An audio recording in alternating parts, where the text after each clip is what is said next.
नमस्कार. लक्ष्मीच्या पावलांनी या मालिकेच्या आजच्या भागामध्ये मी तुम्हा सर्वांचे अगदी मनपूर्वक स्वागत करते.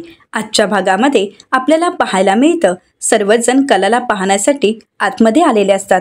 आता कला सर्वांकडे डोळे उघडून पाहते. कला शुद्धीवर आलेली असते.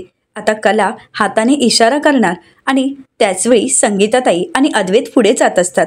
परंतु डॉक्टर त्यांना तिथेच थांबवतात आणि म्हणू लागतात, थांबा, पेशंटची परिस्थिती खरंच खूप नाजूक आहे आणि अशा अवस्थेमध्ये प्लीज कोणीही त्यांना भेटू नका, त्यांना त्रास होईल असं कोणीही वागू नका. अजूनही त्या जरी शुद्धीवर आल्यात तरीसुद्धा त्या पूर्ण बऱ्या झाल्यात असं आम्ही सांगू शकत नाही. कुठल्याही क्षणी काहीही होऊ शकतं. परंतु एवढं मात्र नक्की, आज त्या तुमच्या समोर आहेत ते फक्त एका मुलीमुळे. अद्वैत विचारतो, काय? तर डॉक्टर म्हणतात की हो, एका मुलीनेच तिचे प्राण वाचवले आहेत. आज मिसेस चांदेकर तुमच्या समोर आहेत त्या फक्त त्या मुलीमुळेच. कारण त्या मुलीने प्रसंग सावधान दाखवत तिने हॉस्पिटलमध्ये त्यांना घेऊन येण्याचा प्रयत्न केला. खरं तर त्या स्वतः एक हार्ट पेशंट आहेत. तरीसुद्धा त्यांनी सिटी हॉस्पिटलमध्ये फोन केला, ॲम्ब्युलन्स बोलावली आणि जे प्रथमोपचार करायचे असतात, जे अशा अपघातांच्या वेळी पहिले उपचार द्यायचे असतात, पहिली पायरी असते, ती त्यांनी अगदी व्यवस्थितपणे पार पडली आणि म्हणूनच त्यांचा जीव वाचू शकला आहे. या सगळ्याला फक्त त्या कारणीभूत आहेत. आज तुम्ही यांना समोर पाहत आहात ते फक्त त्या मुलीमुळेच. तुम्हाला जर आभार मानायचेच असतील तर त्या मुलीचे आभार माना. आणि सर्वात महत्त्वाचं म्हणायचं तर आज एवढा मोठा अपघात होऊनही मिसेस चांदेकर शुद्धीवर आल्या आहेत. हा देवाचा चमत्कार म्हणावा लागेल किंवा त्या मुलीने दाखवलेली तत्परता. आणि सगळ्यात महत्त्वाचं म्हणजे त्यांची इच्छाशक्ती. त्यांची इच्छाशक्ती एवढी प्रबळ आहे की त्यांनी एवढ्या मोठ्या अपघातावरही मात करत त्या तुमच्या समोर आहेत. परंतु त्याचवेळी आता कलाची तब्येत खालावते. आता मात्र अद्वैत म्हणू लागतो, डॉक्टर म्हणतात, प्लीज तुम्ही सर्वांनीच बाहेर थांबा, आम्ही तिच्यावर उपचार करतच आहोत, परंतु तुम्ही सर्वांनी कोऑपरेट करणं खूप गरजेचं आहे, प्लीज बाहेर थांबा. आता सरोज मॅडम अद्वैतला बाहेर घेऊन येतात. तर नैना संगीताताईंना बाहेर घेऊन येते. सर्वजण बाहेर येतात. परंतु कलाची ती नाजूक अवस्था पाहून अद्वैत मात्र पूर्णपणे बिथरून गेलेला असतो. अद्वैत म्हणू लागतो, नाही, मी माझ्या खरेला अशा अवस्थेत नाही पाहू शकत. सरोज मॅडम म्हणू लागतात, अद्वैत स्वतःला सावर. अद्वैत म्हणतो, आई, आपण ह्या हॉस्पिटलमध्ये खरीला का आणलंय? तिच्यावर उपचार व्हावेत म्हणूनच ना. मग डॉक्टर असं का म्हणतायत की तिची परिस्थिती क्रिटिकल आहे, ती बरी होईल असं डॉक्टर का म्हणत नाही आहेत? डॉक्टर का बोलतायत की त्यांच्या वाचण्याचे चान्सेस कमी आहेत? आई, मी नाही हे पाहू शकत. खरं तर माझी खरे मला परत हवी आहे. हवी तर आपण हवी ती ट्रीटमेंट देऊ, हवा तेवढा पैसा खर्च करू, कुठलेही स्पेशालिस्ट बोलू, या जगाच्या कानाकोपऱ्यातून मी डॉक्टर घेऊन येईन, परंतु माझ्या खरेला मी काहीही होऊ देणार नाही. संगीताताईसुद्धा अंबाबाईचा धावा करत म्हणू लागतात, आई अंबाबाई, माझ्या पोरीला वाचव, माझ्या कलेला वाचव. सर्वजण पूर्णपणे बिथरून गेलेले असतात. तर अद्वैत म्हणू लागतो, आई, आता काहीतरी करावंच लागेल. सरोज मॅडम म्हणतात, अद्वैत, अरे डॉक्टर त्यांचे प्रयत्न करतायत ना. अद्वैत म्हणतो, हो, परंतु चमत्काराची वाट का पाहायची आहे? मला आता काहीतरी करावंच लागेल. आता अद्वैतची ती तडफड पाहून रोहिणी आत्या मात्र खुश होतात आणि राहुलला म्हणू लागतात, राहुल, याला म्हणतात एका दगडात 7-8 पक्षी मारणं. म्हणजे बघ ना, मी एका दगडात 1 नाही 2 नाही तर एवढे पक्षी मारले आहेत. आता कलाचं काही खरं नाही, हे तर डॉक्टरांनी सांगितलंच आहे. ती वाचेल असंही मला वाटत नाही. आणि ती जर वाचली नाही तर मग अद्वैतचंही काही खरं नाही. आणि अद्वैतला काही झालं तर मात्र संपूर्ण चांदेकर कुटुंब कोलमडून जाईल. संपूर्ण हे चांदेकर घर मी उद्ध्वस्त करणार आहे. इकडे मात्र सर्वांनाच कलाची काळजी वाटत असते आणि रोहिणी आत्या मात्र कला हे जग सोडून जावी यासाठीच प्रार्थना करत असतात. तर दुसरीकडे डॉक्टर त्या मुलीला भेटण्यासाठी जातात आणि विचारतात, तुमची तब्येत आता कशी आहे? तुम्हाला बरं वाटतंय ना? तर ती म्हणू लागते, हो डॉक्टर, मी अगदी ठीक आहे. डॉक्टर म्हणू लागतात, तुमचं कौतुक करावं तितकं कमी. तुम्ही एक पेशंट असूनही, तुम्हाला हार्टचा प्रॉब्लेम असूनही तुम्ही प्रसंग सावधान दाखवत त्या मॅडमना इथपर्यंत घेऊन आलात आणि तुम्ही त्यांच्यावर प्रथमोपचार केलात. खरंच किती कौतुक करावं काहीच कळत नाही. तर आता ती विचारू लागते, त्या बऱ्या आहेत ना? त्यांना काही त्रास तर होत नाही आहे ना? डॉक्टर म्हणतात, त्यांच्यावर उपचार चालूच आहेत. परंतु तुमच्यासोबत कोणी आहे का? म्हणजे तुमच्या आजाराविषयी, तुमच्या तब्येतीविषयी आम्हाला त्यांच्याशी बोलायचं आहे. तर आता ती म्हणू लागते की नाही, माझ्यासोबत कोणीच नाही आहे. तुम्हाला जे काही बोलायचं आहे ते तुम्ही माझ्याशी बोलू शकता. मला माहीत आहे तुम्हाला माझ्या हार्टविषयीच बोलायचं आहे ना. डॉक्टर म्हणतात, हो, परंतु अशा गोष्टी आम्ही पेशंटशी नाही बोलत. परंतु कसं आहे ना, तुम्हाला पाहिल्यानंतर कळतंय की तुम्ही किती धीट आहात आणि म्हणूनच आता मला तुम्हाला खूप महत्त्वाची गोष्ट सांगायची आहे. तर ती म्हणू लागते, डॉक्टर सांगा, काही काळजी करू नका, मला काहीच त्रास होणार नाही. डॉक्टर म्हणतात, खरं तर तुमचे सर्व रिपोर्ट मी पाहिलेत आणि तेव्हा माझ्या लक्षात आलंय की तुम्हाला हार्ट ट्रान्सप्लांटची गरज आहे. आता हे ऐकल्यानंतर तिला धक्काच बसतो. डॉक्टर म्हणतात की हो, दीर्घ काळाच्या उपचारासाठी तुम्हाला हार्ट ट्रान्सप्लांटचीच गरज आहे. योग्य डोनर मिळाला की आपण लवकरात लवकर सर्जरी करायला घेऊयात. तर ती म्हणू लागते, डॉक्टर मीही प्रयत्न करेन, तुम्ही थोडा वेळ द्याल का? डॉक्टर म्हणतात, काहीच हरकत नाही. तर आता ती मनाशीच विचार करत म्हणते, हार्ट ट्रान्सप्लांट हे कसं शक्य आहे आणि कोण देणार आहे मला हार्ट? स्वतःच्या जीवावर बेतून मी कसं काय कोणाजवळ त्याचं हृदय मागणार आहे? आणि तसंही मला एवढा खर्च पेलणार आहे का? मी काय करू? आता मात्र तिच्यासमोर असंख्य प्रश्न उभे असतात. तिला काय करावं काहीच कळत नसतं. तर त्यानंतर आता डॉक्टर कलाला चेक करण्यासाठी येतात. कलाचे सर्व रिपोर्ट पाहतात आणि त्याचवेळी पुन्हा एकदा कलाची तब्येत खालावते. तिचा BP लो होत असतो आणि आता डॉक्टर घाईघाईने तिच्यावर उपचार करत असतात. तिच्यावर उपचार चालू असतात. आता त्यांची धावपळ पाहून कला मनाशीच म्हणते, डॉक्टर मला पुरेपूर वाचवण्याचा प्रयत्न करत आहेत, परंतु मला माहीत आहे मी नाही वाचणार. तर त्याचवेळी डॉक्टर आता नर्सला म्हणतात, त्यांचा BP लो झाला आहे, प्लीज इंजेक्शन द्या. आता लगेच नर्स तात्काळ आता डॉक्टरांच्या हातात इंजेक्शन देते. तर त्यानंतर आता डॉक्टर कलाला वाचवण्याचा पुरेपूर प्रयत्न करत असतात. तर दुसरीकडे अद्वैत मात्र पूर्णपणे हतबल झालेला असतो. त्याला सतत डॉक्टरांचं बोलणं आठवत असतं. डॉक्टर अद्वैतला म्हणालेले असतात की त्यांच्या वाचण्याचे चान्सेस खरंच खूप कमी आहेत. आता जर त्या वाचल्यात तर फक्त एखादा दैवी चमत्कारच त्यांना या सगळ्यातून वाचवू शकतो. अद्वैतला ते सतत बोलणं आठवल्यामुळे अद्वैतला खूप त्रास होत असतो. आता आबा अद्वैतसोबत बसतात आणि अद्वैतला शांत करत असतात. अद्वैत म्हणू लागतो, आबा मला माझ्या बायकोला वाचवायचं आहे, मला माझी खरे परत हवी आहे, तिला काहीही व्हायला नको. माझ्या खरेने काही कधी चूकच केलं नाही आहे. खरं तर तिने कधी कोणाला त्रास दिला नाही, ना कधी कोणाचं वाईट केलं. आपण आपल्या घरात नेहमी देवी आईची पूजा करतो, सगळं काही देवाचं अगदी सागर संगीत करत असतो, देवाची एवढी मनोभावी पूजा करतो आणि तिने सुद्धा आत्तापर्यंत देवाचं अगदी मनोभावे केलं आहे. मूर्ती घडवण्यापासून मूर्तीची पूजा करण्यापर्यंत कधीच काही कमी पडू दिलं नाही. मग आज तिच्याच बाबतीत असं का घडावं? आज तीच जीवनमरणाच्या दारात का आहे? मला काहीच कळत नाहीये. आबा काहीतरी चमत्कार घडायलाच हवा. मी माझ्या खरेला नाही गमावू शकत. आबा तुम्हीच म्हणता ना की देवी आईचा आपल्यावर वरदहस्त आहे. मग हाच वरदहस्त आज का दिसून येत नाहीये? आज माझी बायको मरणाच्या दारात उभी आहे, मग देवी आई चमत्कार का करत नाहीये?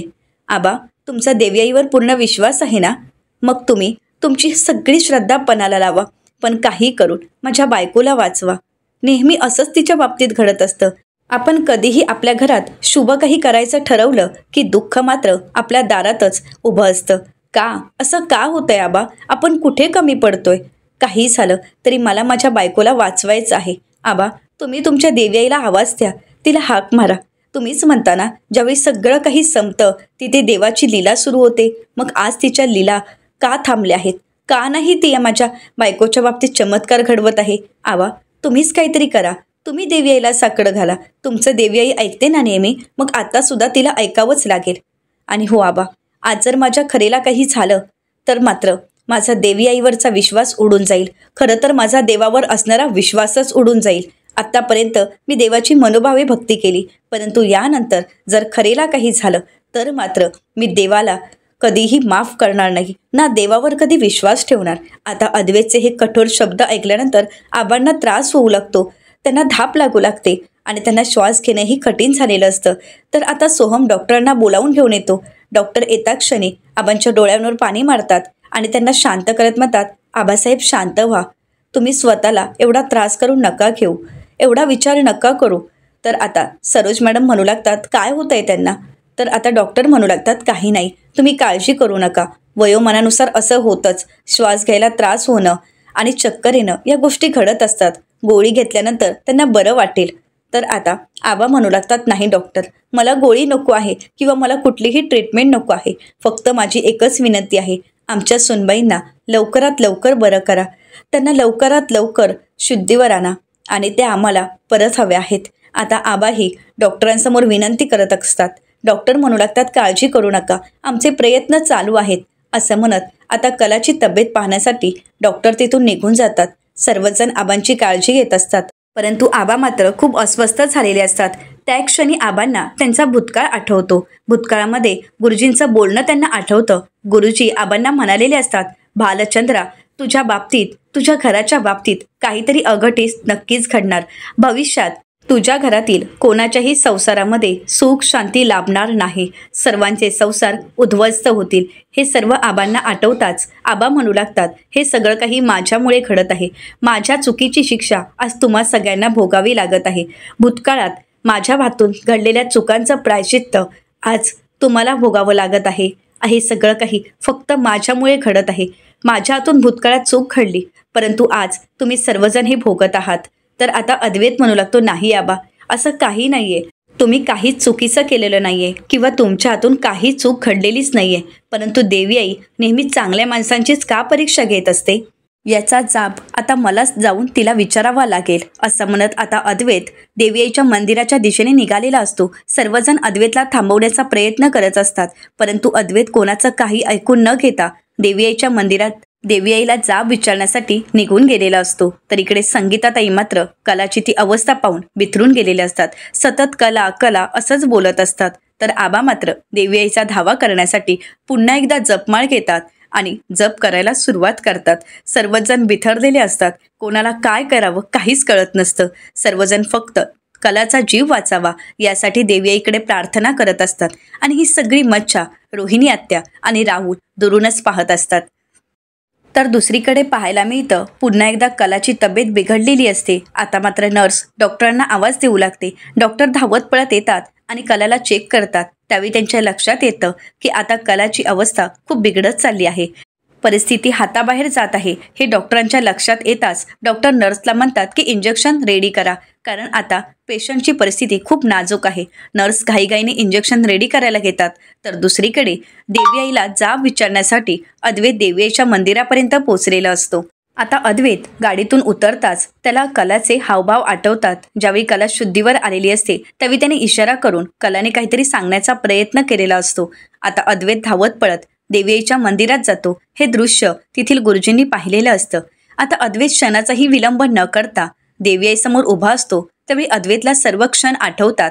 चांदेकर कुटुंबावर असणारा शाप मुक्त होण्यासाठी, त्या शापातून बाहेर पडण्यासाठी कलाने देवी आईच्या मंदिरात केलेली प्रार्थना. आगीचा डोह तिच्या आजूबाजूला होता, तरी सुद्धा स्वतःच्या जीवाची पर्वा न करता संपूर्ण कुटुंबाचा शाप घालवण्यासाठी, आपल्या घराण्याला शापातून मुक्त करण्यासाठी तिने केलेले प्रयत्न, हे सगळं काही अद्वैतच्या समोर असतं. कला किती निष्पाप आहे हे अद्वैतला चांगलंच माहीत असतं. आणि म्हणूनच आता अद्वैत घंटानाद करतो आणि देवी आईला जाब विचारत म्हणतो, आज देवी आई, मी तुला जाब विचारण्यासाठी तुझी पायरी चढून तुझ्यापर्यंत आलो आहे. मला माझ्या प्रश्नांची उत्तरं हवीच आहेत. चांगल्यासोबत चांगलं आणि वाईटासोबत वाईट हेच या समाजात होत असतं ना. मग आज असं का होतंय? माझी बायको कुठे चुकली आहे? माझी बायको तुझी पूजा करण्यामध्ये, तुझी मूर्ती घडवण्यामध्ये कधीच कमी पडली नाही. कधीच तिने कधी कोणाचं वाईटही केलं नाही. मग आज तिच्याच बाबतीत असं वाईट का घडतंय? आमच्या आयुष्यात दुःखांची मालिका का सुरू झाली आहे? ज्यांनी आतापर्यंत आम्हाला त्रास दिला, जी लोक वाईट आहेत, त्यांच्या वाट्याचं दुःख कुठे गेलंय? त्यांच्या वाट्याचा त्रास कुठे गेलाय की तोही सगळा काही माझ्या बायकोच्याच पदरी पडला आहे? आणि आज म्हणूनच ती मरणाच्या दारात आहे का? तिने आत्तापर्यंत सगळ्यांचा फक्त चांगलाच विचार केला, पण आज मात्र ती मृत्यूशी झुंज देत आहे. असं म्हणत अद्वैत आता देवी आईला जाब विचारू लागतो. तर दुसरीकडे कलाची परिस्थिती खूप हाताबाहेर जात असते. तिला त्रास होऊ लागतो. डॉक्टर अतोनात प्रयत्न करत असतात. हवे ते सगळे काही औषधोपचार करत असतात, परंतु कलाचा अपघातच एवढा मोठा झालेला असतो, रक्तस्राव एवढा झालेला असतो की आता कितीही उपचार करूनही कलाचं शरीर मात्र त्याला साथ देत नसतं. तर दुसरीकडे अद्वैत मात्र देवी आईला म्हणू लागतो की काही झालं आणि कोणी कितीही काही प्रयत्न केलेत तरी सुद्धा माझ्या बायकोला कोणीही हिरावून घेऊ शकत नाही. अगदी तू सुद्धा माझ्या खरेला माझ्यापासून हिरावून नाही घेऊ शकत. असं म्हणत पुन्हा एकदा अद्वैत देवी आईच्या मंदिरात घंटानाद करायला सुरुवात करतो. आता मात्र शेवटचा पर्याय म्हणून अद्वैतने देवी आईसमोर हात टेकलेले असतात. अद्वैत देवी आईसमोर शरण येतो. हात जोडत तिला विनंती करत म्हणू लागतो, देवी आई, काही कर, परंतु तू तुझा चमत्कार दाखव. मला माझ्या बायकोला वाचवायचं आहे. त्यासाठी मला तुझ्या शक्तीची, तुझ्या चमत्काराची गरज आहे. देवी आई, माझ्या बायकोला वाचव. माझी खरे मला परत हवी आहे. देवी आई, तुझ्या मनात काय चालू आहे मला नाही माहीत. तुझा नक्की नियतीचा काय खेळ आहे मला नाही माहीत आणि मला जाणूनही घ्यायचं नाही आहे. मला फक्त माझी बायको, माझी खरे मला परत हवी आहे. देवी आई, प्लीज प्लीज माझ्या बायकोला वाचव. असं म्हणत अगदी तळमळीने अद्वैत देवी आईचा धावा करत असतो. तिला प्रार्थना करत असतो आणि त्याचवेळी गुरुजी येतात. अद्वैतच्या खांद्यावर हात ठेवतात, त्याला शांत करतात. अद्वैत म्हणतो, गुरुजी तुम्ही? तर गुरुजी अद्वैतला म्हणतात, हो मीच. मी तुझं सगळं काही बोलणं ऐकलं आहे, परंतु सगळ्याच गोष्टी आपल्या हातात नसतात आणि म्हणूनच आकांत करून काहीच उपयोग नाही आहे. देवी आईच्या मनात जे काही आहे तेच होणार आहे. ती जे घडवेल त्यालाच आपल्याला सामोरं जावं लागेल. तर अद्वैत आता गुरुजींना प्रश्न करत म्हणतो, पण देवी आई असं का करत आहे? मला काहीच कळत नाही आहे. आज माझी बायको मृत्यूच्या दारात आहे, पण देवी आई का मदत करत नाही आहे? का चमत्कार दाखवत नाही आहे? का तिला साथ देत नाही आहे? आत्तापर्यंत तिने देवी आईची मनोभावे भक्ती केली. आत्तापर्यंत तिने कधी कोणाचं वाईट केलंही नाही आणि कधी तिच्या मनात विचारही आला नाही. मग असं असतानाही आज देवी आई तिचा विचार का करत नाही आहे? तिचा जीव का वाचवत नाही आहे? असं का वागते देवी आई? असं म्हणत आता अद्वैत गुरुजींना जाब विचारू लागतो. तर गुरुजी अद्वैतला म्हणू लागतात, ते आपण नाही सांगू शकत, परंतु ती जर एवढी सच्ची असेल तर देवी आई तिच्या बाबतीत काहीच वाईट करणार नाही याची मला पूर्ण खात्री आहे. देवी आई आपल्या भक्तांच्या बाबतीत कधीच दृष्टपणे नाही वागणार. तुम्ही नका काळजी करू. तर अद्वैत गुरुजींना म्हणू लागतो, गुरुजी माझी बायको ICU मध्ये आहे. आज देवी आईच्या दरबारात तिच्यासाठी प्रार्थना करायला आलो आहे. जेव्हा ती माझ्या आयुष्यात नको होती तेव्हा मात्र जबरदस्तीने का होईना, परंतु देवी आईने तिला माझ्या आयुष्यात पाठवलं. माझ्या आयुष्यात ती आली आणि त्यानंतर मात्र मी तिच्या प्रेमात पडलो. तिच्यावर मनापासून प्रेम केलं आणि आज ती मला बायको म्हणून आयुष्यभर हवी आहे. तिची साथ मला आयुष्यभरासाठी हवी आहे. तेव्हा मात्र देवी आई माझ्यापासून तिला हिरावून घेते. का का असं करते? तिने माझ्या आयुष्यात तिला पाठवलं होतं ना, मग आज तिला माझ्या आयुष्यातून ती दूर का घेऊन जात आहे? तर गुरुजी अद्वैतला सावरतात आणि म्हणू लागतात, कसं आहे ना, एखाद्याची जर सर्व कार्यशक्ती पूर्ण झाली असतील, तिची कर्म पूर्ण झाली असतील, तर कुठलीही शक्ती उगाचच त्या व्यक्तीला जगत ठेवत नाही. परंतु जर एखाद्याची कामं अपूर्ण असतील, तिची काही कर्म बाकी असतील, तर उगाचच कुठलीही शक्ती त्या व्यक्तीचं आयुष्य घटवतही नाही. असं म्हणत गुरुजी आता अद्वैतची समजूत काढत असतात. गुरुजी म्हणू लागतात, जर तुझ्या बायकोची काही कामं अपूर्ण असतील आणि ती पूर्ण करण्यासाठी तिची इथे खूप गरज असेल, तर देवी आई तिला नक्कीच वाचवेल. आणि आज तू म्हणतोयस त्याप्रमाणे देवी आईनेच तिला तुझ्या आयुष्यात आणलं आहे. मला माहीत आहे की देवी आईची लीला अगाध आहे. आपण फक्त देवी आईवर विश्वास ठेवायचा. ते शरीर राहील की न राहील नाही माहीत, परंतु ती मात्र तुझ्याशी हृदयाने जोडली गेली आहे. ते शरीर जरी नष्ट झालं तरीसुद्धा ती हृदयात मात्र तुझ्या कायम असेल. देवी आईने तुझं आणि तिचं हृदय एकत्र आणलं आहे. मग ते हृदय ती कधीच तोडणार नाही. तुझ्या बायकोची साथ आयुष्यभर तुझ्यासोबत असेल. तिला काहीही होणार नाही. काळजी करू नकोस. फक्त देवी आईवर विश्वास ठेव. असं म्हणत आता गुरुजी तिथून निघून जातात. तर दुसरीकडे पाहायला मिळतं, हॉस्पिटलमध्ये डॉक्टर कलाला वाचवण्याचे प्रयत्न करत असतात.